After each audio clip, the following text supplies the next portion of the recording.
Lansat în 2012 și rămas în fabricație până în 2017, CX-5-ul de la Mazda este primul crossover al acestora, care înglobează atât conceptul de design Kodo, cât și tehnologia Skyactiv. Kodo este sufletul mișcării, un concept Mazda prin care forma și linia caroseriei să sugereze mișcarea și viața, ca și cum mașina ar fi o ființă vie, asemenea unui animal gata să atace. Ideea se concentrează pe simplitate, ceea ce japonezii numesc mai puțin înseamnă mai mult. Dacă le-a reușit acest lucru, rămâne însă de discutat. Însă mașina nu este nici răpitor de frumoasă și nici urâtă, nu pot spune că este. Este o mașină a cărei proporții și forme îi se potrivesc de minune cu necesitățile de ordin practic pentru care a fost construită. Asemenea acestei viziuni de design, și Skyactiv se referă la o tehnologie ce pune în centrul atenției eficiența, consumul, dar nu lasă deloc în urmă factorul de putere. Este o îmbinare cât mai aproape de ideal al acestor caracteristici care la urma urmelor sunt contrare uneia alteia. Ideea de început a fost crearea unor noi propulsoare care să întrunească aceste calități, însă inginerii au extins, așa cum de altfel era și normal, ideea și asupra transmisiilor și, de ce nu, automobilului în întregul său. S-a căutat acel echilibru atât de dorit în viață, iar eu unul cred că au reușit.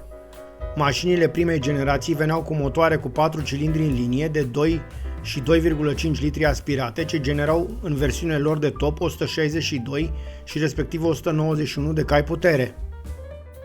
Dar Mazda nu a pus la dispoziție pentru acest model doar motoare pe benzină, ci a avut în ofertă și o motorizare diesel tot în 4 cilindri, dar acum cu o cilindrie intermediară, având 2191 de centimetri cubi. Mașina a fost produsă având atât cutii manuale, dar și automate, toate având câte 6 rapoarte de viteză.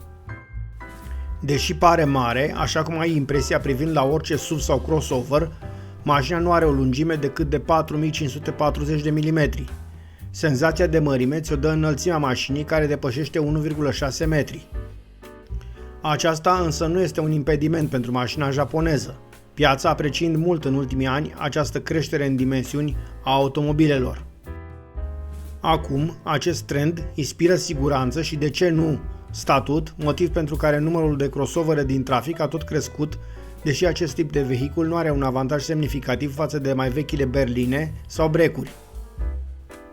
Chiar și așa, Mazda CX-5 nu este un vehicul greu precum pare, înregistrând greutăți doar în jurul valorii de 1,5 tone.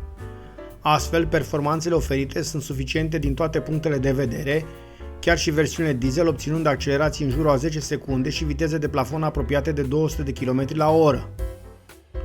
Ori aceste valori de performanță sunt atât contemporane, cât și mai mult decât suficiente unei mașini al cărui principal scop este transportul întregii familii. Însă Mazda nu avea să rămână doar la această primă generație și avea să o reconstruiască în 2016, dar și în 2025 cu generația a treia. Astfel, se pare că CX-5-ul va avea un viitor lung înainte, însă totul a început cu mașina din imagini.